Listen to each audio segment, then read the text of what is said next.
ngày trongสัปดาห์ดរីកខ្ញុំបានជួបសម្រាប់ពីការងារអញ្ចឹងហើយមានអារម្មណ៍ថាឃ្លានស្លកកូនអញ្ចឹងខ្ញុំបានរៀបចំស្លជាមួយនឹងម៉ាក់ហើយនឹងបងស្រីរបស់ខ្ញុំហើយយើងមានគ្រឿងផ្សំដូចជាសាច់ជ្រូកក៏ដូចជាបន្លែប្លុកច្រើនខ្លាំងមែនតើហើយបន្លែប្លុកទាំងអស់នេះគឺបេះនៅខាងក្រៅផ្ទះបងប្អូនដូចជាខ្នោនេះអីវ៉ាន់ហ្នឹងហើយនឹងចេកអីវ៉ាន់ហ្នឹងគឺបេះនៅខាងក្រៅផ្ទះព្រោះយើងដាំបន្លែធម្មជាតិនៅស្រុកស្រែមានតែប៉ុណ្្នឹងទេហើយជាដំបូងម៉ាក់ខ្ញុំលីងកលីងបងប្អូនលេងឲ្យវារៀង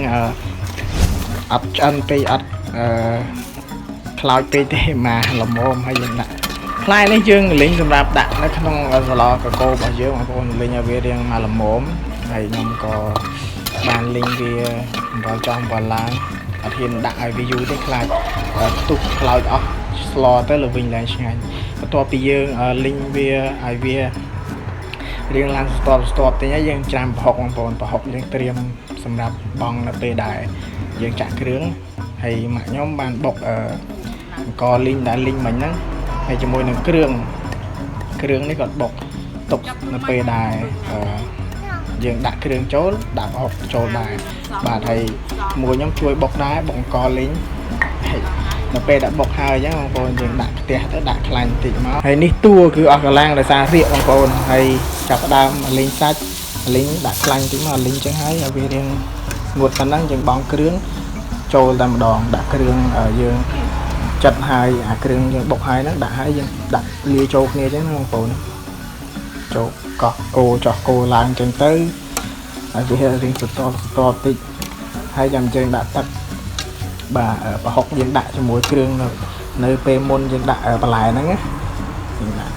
អញ្ចឹងមកនេះរៀងបានប៉ុណ្ណេះហើយយើងដាក់បន្លែចូលបន្ថែមដាក់ក្របដាក់អីចឹងណាបងប្អូនយើងគ្រឿងនេះគឺវាច្រើនស្លកកូននេះយើងចាត់គ្រឿងច្រើនហើយចាក់ទឹកចូលមកមុំដែលយើងអាចចង់បានអញ្ចឹងណាចង់បានទឹកច្រើនដាក់ច្រើនហ្នឹងទៅចង់បានមកភក់ដាក់មកភក់អញ្ចឹងណាបងប្អូនរងចាំវាមកសន្ទុះអញ្ចឹងណាបងប្អូនបងស្ករអំបិលប៊ីចេងនៅក្នុងនេះយើងភ្លក់បដាផងមើលតាមមកល្មមយើងដាក់វាពុះចោលសិនទៅហើយស្លឹកបាសហើយនឹងស្លឹកម្រុំចាំដាក់តាមក្រោយដាក់វាឲ្យវាឡើងពុះអញ្ចឹងពុះអញ្ចឹងមកចាំយើងបង់ស្លឹកបាសនិងស្លឹកម្រុំស្លឹកបាសហ្នឹងបោចនៅខាងក្រោយបងប្អូនម្រុំស្លឹកម្រុំហ្នឹងក៏យើងបេះនៅខាងក្រៅផ្ទះដែរដោយសារបន្លែប្លុកអីខ្ញុំដាំខ្លួនឯងអញ្ចឹងណាបងប្អូនសិតរបស់ធម្មជាតិញ៉ាំទៅជំនួសសុខភាពខ្លាំងមែនតើហើយនេះវាថាវារៀងគប់ដោយសារបន្លែយើងច្រើនអញ្ចឹង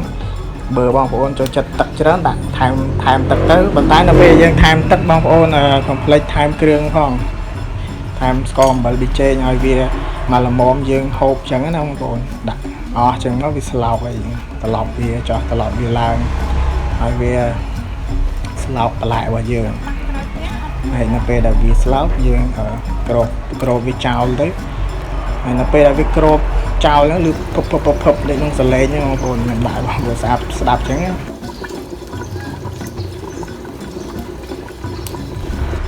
ហើយបងប្អូនដែលអត់ទាន់បាន Subscribe Channel YouTube ខ្ញុំកុំភ្លេចជួយ Subscribe Channel YouTube ខ្ញុំក៏ដូចជាចូល view វីដេអូផ្សេងផងខ្ញុំបរៀនពីការធ្វើម្ហូបក៏ដូចជាញ៉ាំម្ហូបខ្មែរផងដែរបងប្អូនអានេះវាចាប់ផ្ដើមពុះហើយបន្លែយើងក៏វារៀងផុយបដាដែរហើយបន្ទាប់មកយើងដួសវាលក់អីចឹងណាបងប្អូនលក់តាមគ្រួសារបងប្អូនចង់បានរសជាតិបែបណាថែមថយតាមនឹងអញ្ចឹងណានេះគឺ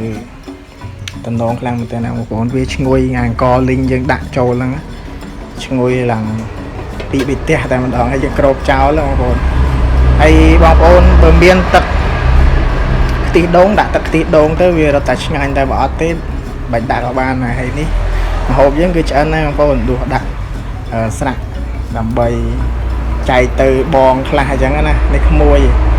នេះមុខម្ហូបបាទម្ហូបឆ្អិនហើយបងប្អូនអរគុណច្រើនបាយបាយ